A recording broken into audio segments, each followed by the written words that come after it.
हमारी पार्टी के पुरोधा आप सभी के चित्रों पर आदरणीय यशस्वी विधायक श्री मनीष रावत जी द्वारा पुष्पार्चन किया जा रहा है। आप सभी से लोगों से निवेदन है, तालियां बजाकर हमारे विधायक जी का जिंदाबाद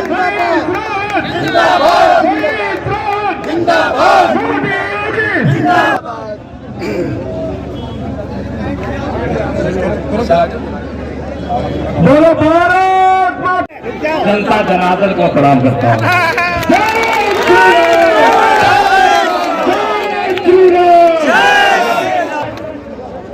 हम यहाँ पे हैं तो आपके कारण।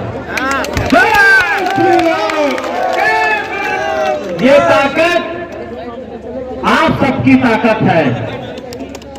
मैंने पहले भी कहा था कि विधायक मनीष रावत नहीं होंगे, विधायक सिधौली विधानसभा का क्षेत्र का एक एक व्यक्ति विधायक होगा मनीष रावत के बच्चे।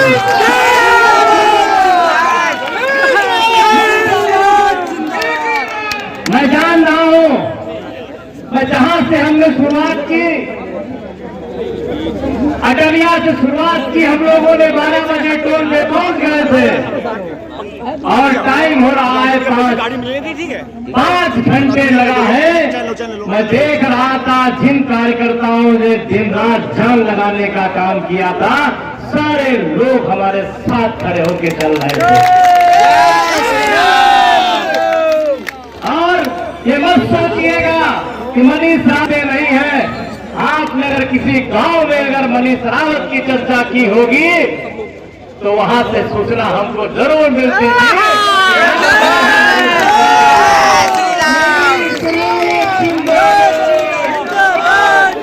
सोचिएगा कि कैसे पता चलेगा, मुझे सब मालूम है।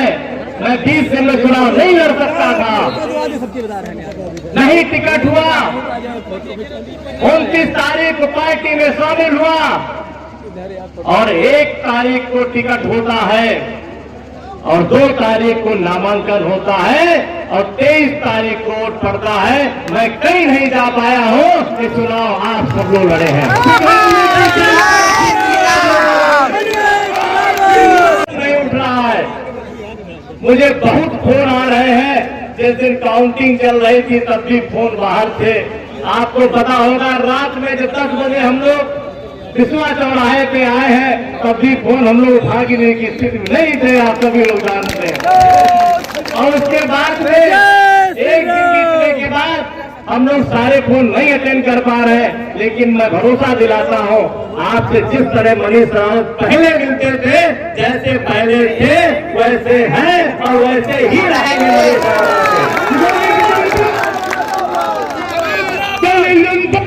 और मैं कहना चाहता हूं कि मैं जिस दल से आया था वहां के लोग भी हमारे पूरी ताकत के साथ हैं और जहां मैं आया था वहां तो पूरी ताकत के साथ लग करके दोनों लोगों ने जिस तरह से एक साथ मिलकर के यहाँ पे इतिहास बनाने का काम किया है, मैं वचन देता हूँ, भरोसा दिलाता हूँ, आपके साथ मनीष रावत हमेशा खड़े रहेंगे। ये रिकॉर्ड मनीष रावत ने नहीं तोड़ा है, ये मत कहिएगा कोई लोग। ये रिकॉर्ड सिधौली की जनता ने तोड़ा है, सिधौली के मतदाताओं ने तोड़ा है। ये सब क्षेत्र की जनता का है। थोड़ा और था, मैं नहीं कहना चाहता हूं, मैं दूसरे की बात नहीं करता हूं, लेकिन इसलिए कहना चाहता हूं कि हमारे सामने वालों ने कहा था कहीं मीटिंग पे कि 10 तारीख के बाद मकान किराए का लखनऊ में ढूंढ लेना और ढूंढवाने का काम जनता करती है। और जनता ने किसका कर दिया? ये मैं देखिए, उन्होंने ये भी कहा था किसी मैं का लाल की औकात नहीं जो मुझे सुराग हराते। मैंने उन दिन ने कहा था ये किसी को चैलेंज मत करना, ये कोई नौकरी नहीं, पढ़ लिख करके हम अधिकारी बन जाएंगे। ये विधायक, सांसद और जो भी प्रधान पीडीसी जीतता है क्षेत्र की जनता की ताकत से जीतता है, उसकी वोट से जीतता है। नहीं जाएगा, नहीं आप विधायक बन सकते हैं। और ना आप सांसद बन सकते हैं, ना आप बीडीसी बन सकते हैं, ना प्रधान जिला पंचायत बन सकते हैं। मैं बार बार कहता हूँ, लोग झटकते हैं कारण कि मैं विधायक हूँ, वो गलत सोचते हैं मैं विधायक हूँ। आप कुछ नहीं है, विधायक क्षेत्र की जनता है, हर 5 साल में विधायक बनने का काम करती है।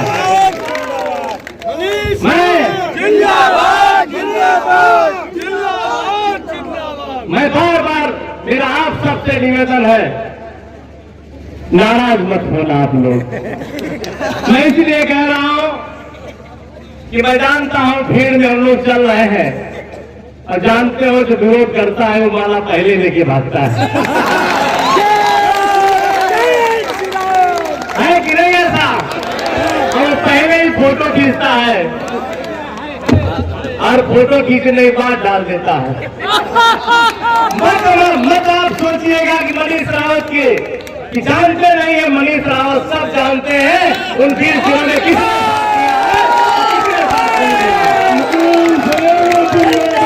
व्यक्ति का हमारी मजबूरी है, घर पे आए हुए व्यक्ति का अपमान नहीं करते। मेरे संस्कारों में नहीं, मेरे परिवार ने नहीं सिखाया है, मेरे परिवार ने भी नहीं सिखाया है। मैं सम्मान करना जानता हूँ, लेकिन जानता हूँ जिसका जो स्थान है उसका वही स्थान रहेगा।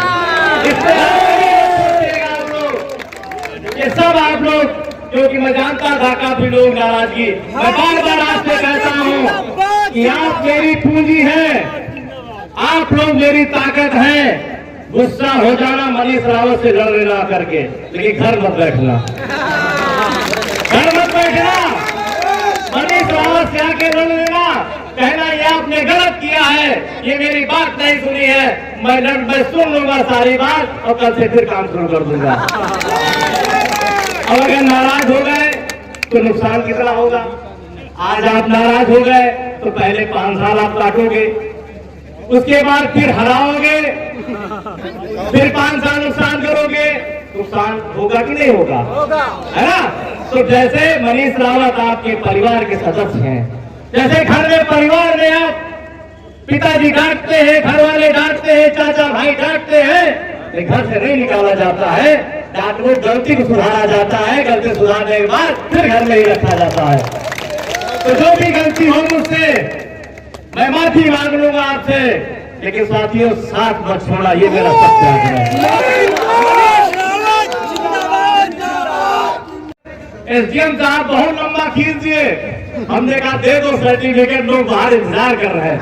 अरे कहने लगे अभी काउंटिंग पूरी हो जाए, हम तो पूरी तो हो चुकी है, 10,000 से जीत रहे, सिधौली के लोग जीत रहे, अब तो दे दो। उन्होंने कहा थोड़ा थोड़ा करते करते हमको वहां 7 बजा दिया, जब बाहर आए तो रात 9-10 बज गया, मैं सबसे मिल भी नहीं पाया।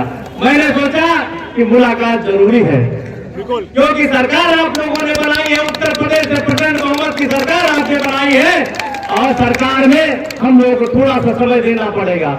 हमको आज भी, मुझे सुबह 9 बजे ही आना था, 9:30 बजे, लेकिन माननीय मुख्यमंत्री जी के यहाँ मुलाकात का समय 11 बजे मिला, तो वहां चला गया था, वहां गया था मिलने। वहां प्रणाम करने के बाद सीधे भागता हुआ चला आया। तो ऐसे ही बीच में मुझे कहीं कहीं जाना पड़ेगा, तो आप बुरा मत मानिएगा। फोन नहीं उठता है, 10 दिन थोड़े से अफरा तफरी रहेगी, बुरा मत मानिएगा। कभी कोई बात होगी आप फोन कर लेंगे, किसी का फोन साथ कर लेंगे, बात हो जाएगी। सिधौली से लेके लखनऊ तक मिलूंगा, बाकी मैं बाहर कहीं नहीं जाता हूँ बाहर कहीं नहीं जाता हूँ, मैं सिधौली से लखनऊ तक ही मिलूंगा। और कोई भी बात होगी आप हमको बता देंगे, हम आपके पूरी तरह साथ में हैं। मैं ज्यादा कुछ नहीं, सब कुछ जानते हो मेरे बारे में, मेरी कुंडली सब आप लोग जानते, मुझे बताने की जरूरत नहीं है। और मैं आप सबसे यही निवेदन करूंगा कि आप सभी लोग जिस तरह से ऐतिहासिक जीत आप लोगों ने सिधौली विधानसभा में ही नहीं, आपने पूरे जनपद में जीत हासिल करने का काम किया है। 9 में आप 8 जीत के आए हैं, ये बहुत बड़ी बात है आप सबके लिए साथियों। माननीय मुख्यमंत्री जी से कि 41 साल का रिकॉर्ड टूटा है, तो यहाँ विकास का भी 5 साल में रिकॉर्ड टूटना चाहिए।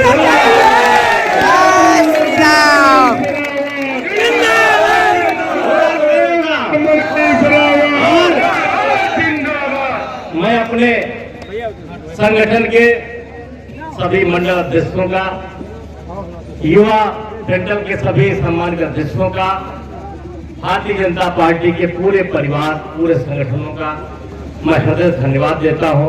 हमारे साथ में जो आए हुए, हमारे संगठन के साथ में सब लोग आए हुए थे, सभी लोगों का मैं, हमारे मंच पर उपस्थित सभी साथियों का मैं धन्यवाद देता हूं। पत्रकार बंधु हमारे काफी संख्या में, उनका धन्यवाद देता हूं। सभी लोगों ने, पूरे क्षेत्र के लोगों ने जिस तरह से एक आवाज के सारे लोग इकट्ठा हैं, मैं आप सबका धन्यवाद देता हूं। और मैं बार बार आपसे कहता हूं कि मुझे थोड़ा सा वक्त देते रहिएगा, मैं सबसे मिल लूंगा। और अभी जितने युवा लोग सेल्फी खींचना चाहते हैं वो सबकी सेल्फी होगी, लेकिन थोड़ा सा धैर्य। सभी लोगों को अपने मोबाइल से जिस आशा, भरोसे, उम्मीद पे आप लोगों ने मनीष रावत को, आप लोगों ने सिधौली विधानसभा से उस 40 साल के रिकॉर्ड को तोड़ने का काम किया है, मैं और मेरा परिवार आपका आजीवन रेडी रहेगा। और मैं मनीष रावत आपके सामान में कभी पीछे नहीं रहूंगा।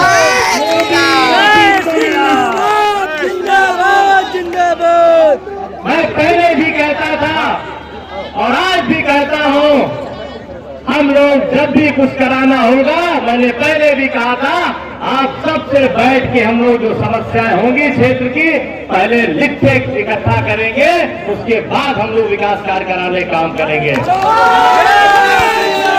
ये इसलिए मैं कह रहा हूं, जब मैं जानता हूं, जब आप वोट के लिए जाते थे गांव में तो कहते थे कि मनीष रावत कमल निशान को वोट देना है, तो वहां पे दादा या दादी कोई कहता था कि सड़क देख लो, हमारे यहाँ जल नहीं लगा है, हमारे यहाँ बिजली नहीं है, तो आप कहते हो कि नहीं, आप मदद करो, इस बार हम जरूर लगवा देंगे। कहते हो कि नहीं कहते हो आप लोग? तो आप लोग वादा करके वहां से आते हो, तो आपका वादा खिलाफी नहीं होनी चाहिए, आपका वादा पूरा होना चाहिए। कहना चाह रहे हैं मीडिया कर्मी। और दूसरा क्वेश्चन में ये है कि इस दिन में आपने वो चमत्कार दिखा दिया कि 40 साल का रिकॉर्ड टूट गया, भाजपा सरकार बना दी, इसके ऊपर क्या कहेंगे? देखिए, आप जानते हैं भारतीय जनता पार्टी हमेशा चुनाव लड़ती है 500 साल। संगठन बूथ का संगठन बूथ पे उन्होंने काम किया। और मेरा टिकट कटने के बाद मैं भारतीय जनता पार्टी परिवार में शामिल हुआ। जो भी मेरे साथ में थे वो सारे लोग मेरे साथ में आकर के, उन लोगों ने भारत समाज पार्टी के लोग आए आकर के और भारतीय जनता पार्टी के सब लोग मिलकर के ये चुनाव मनीष रावत नहीं लड़े हैं, ये चुनाव क्षेत्र की जनता लड़ी। उस क्षेत्र की जनता ने चुनाव लड़ करके ये चमत्कार दिखाया, 41 साल का रिकॉर्ड तोड़ने का काम किया। इसके लिए हम संगठन के सभी लोगों का, जिम्मेदार व्यक्तियों का, शीर्ष लोगों का नेतृत्व का, समाज भारतीय जनता पार्टी परिवार का, मैं माननीय नरेंद्र मोदी जी और माननीय भैया आप विधायक बन गए, सर्वप्रथम आपका क्या काम होगा? देखिए, मैंने कहा था ना, मैंने पहले भी कहा था, आपने सुना था मेरा, मैंने कहा था मैं जीतने के बाद मैं फिर अपने लोग बैठा लूंगा कि जो लोग क्षेत्र में जनता के बीच वोट मांगने गए थे, उन लोगों को मैं जिम्मेदार लोग बैठाल करके मैं उससे पूछूंगा कि आप वोट मांगने गए थे तो आपको क्या समस्याएं दिखी थी, लोगों आपने जब वोट मांगा था तो क्या वादा करके वोट मांगा था। मैंने मन से भी कहा है, जो वादा आपने किया था उनके वादे मैं लिखूंगा, नोट करने 5 साल उनके ही दिए हुए कार्य के, क्षेत्र के जनता का दिया हुआ ही कार्य मैं उस लेटर पैड पे लिख के ही मैं शासन देने का काम करूँ, वही मैं काम कराऊंगा। मेरी प्राथमिकता है, मैं ये भी सोचता हूँ कि बेहतर सड़कें हों, बेहतर स्वास्थ्य हो, बेहतर चिकित्सा हो, सिंचाई के अच्छे साधन हो, अच्छी लाइट हो, तो ये मेरी प्राथमिकता है और मैं इस पर काम भी करूँगा। बच्चों के लिए खेलने के लिए अच्छा ग्राउंड हो और मेरा पूरी प्राथमिकता रोजगार के लिए कुछ उद्योग आए और रोजगार दिया सकते हो, क्योंकि लखनऊ से पास में है, लखनऊ से लगा हुआ है, ताकि लोगों का पलायन सिधौली से लखनऊ ना हो। ये जो सपा से लड़ रहे थे वो कह रहे थे जीतने के बाद एक लिस्ट तैयार की गई है, सभी को देख लेंगे, इसके ऊपर देखिए ऐसा ना, उन्होंने लगातार हर व्यक्ति को देखने की बात कही। वो हमेशा यही कहते थे मैं देख लूँगा, मैं रजिस्टर वो कर रहा हूँ। उन्होंने ये भी कहा था कि आप लोग ललिता देवी क्यों जाते हो, ललिता मैया तुमको क्या दे देती हैं, जो देंगे हम देंगे, हमारे पास आओ। ये भी कहा किसी माइकल औकात नहीं जो मुझे चुनाव हरा दे। उन्होंने ये भी कहा कि जो विरोध कर रहे हैं वो अपना घर देख लें, सीतापुर लखनऊ में व्यवस्था कर लें। तमाम जब काउंटिंग में गए तो उन्होंने कहा नए जूते पहन चलना वहाँ सब लोग, ये भी उन्होंने कहा लोगों से। तो ऐसा ना, ये सब जो आप बोल रहे हैं मैंने कहा ना कि क्षेत्र की जनता विधायक बनाती है, उस विधायक ने उनको देख लिया और दिखा दिया, अब वो चले गए। भैया उन्होंने एक बयान दिया था गाय के ऊपर कि हम सरकार बनने पर गाय को जो है दुधवा नेशनल पार्क भेज देंगे। देखिए ऐसा ना, मैंने कहा ना कि उन्होंने वो उनका एक लगातार विवाद करना, गलत बोलना, ये संस्कार में नहीं है। उनको नहीं पता है गाय माता के बारे में, उनको नहीं पता है, तो उनको नहीं पता है। तो मैं तो कुछ नहीं कहना चाहता हूँ, ये उनका व्यक्तिगत मामला था। मैं इतना जरूर कहना चाहता हूँ, जिस भरोसे पर सिधौली क्षेत्र के लोगों ने मुझे बनाया, मैं पूरे निष्ठा ईमानदारी हमेशा मैं काम करूँगा। माननीय विधायक आपने कई समाज सिधौली का सूखा खत्म किया है, क्या मंत्रिपरिषद में आपको जगह मिलने वाली है? देखिए देखिए मेरी बहुत महत्वाकांक्षा नहीं है। मैं विधायक बन गया, सिधौली मुझे सब कुछ मिल गया, सिधौली क्षेत्र के लिए विकास करने के लिए साधन मिल गया, मुझे लेटर पैड मिल गया। अब मैं इससे सब करा लूँगा, जो भी काम नहीं होने और वो भी करा लूँगा। बाकी संगठन नेतृत्व का फैसला, जो फैसला होगा वो मैं इसका सम्मान। मैंने कहा था मैं जहाँ था मैं वहाँ पूरी निष्ठा के साथ था, आज मैं यहाँ हूँ पूरी निष्ठा ईमानदारी के साथ में हूँ। आज दूसरा दिन, एक ही दिन रुका हूँ मैं, अगले दिन मैं यहाँ आ गया हूँ। मुझे खुद नहीं अच्छा लगता है घर में, मुझे खुद अच्छा लगता है अपनों के बीच में रहना। मैं अपनों के बीच रहूँगा। उम्मीद है कि आप मंत्री बने? ये सब आशीर्वाद है, ऊपर वाले की कृपा है, जो भी आप लोग तय करेंगे। जो जानवर से जनता परेशान थी, इसके लिए सरकार और आप क्या करेंगे? देखिए मेरा बुरा है, जो भी हर गांव में जो ग्राम समाज की ज़मीन पड़ी हुई है, उन ज़मीनों पे हम लोग अच्छे से गौर करा के गौशाला बनवाएंगे। गौशाला विधिवत बनवाई जाएगी, पानी की उचित व्यवस्था कराएंगे, उसके साथ साथ उनकी चारे की व्यवस्था अच्छे से कराई जाएगी। और हमारा ये भी मैंने सोच रखा है कि ऐसा कुछ बनाएंगे, किसी एनजीओ को भी हम इन्वॉल्व करेंगे, ताकि उसका दूध भी हमारा मार्केट बिके, उससे गोबर की खाद से भी उसका उपयोग हो, गौमूत्र का भी उपयोग हो, और ताकि लोगों को रोजगार से जोड़ा जाए। मैं उस पर काम करूँगा। इसके लिए चाहे जहाँ तक जाना पड़े, मुझे नींद से लेकर के माननीय मुख्यमंत्री जी तक जो भी फंड लाना पड़ेगा मैं लाऊंगा। मैंने कहा जो पीड़ा मेरे क्षेत्र के लोगों की है वो मेरी पीड़ा है, मैं उसके लिए लड़ता रहूँगा।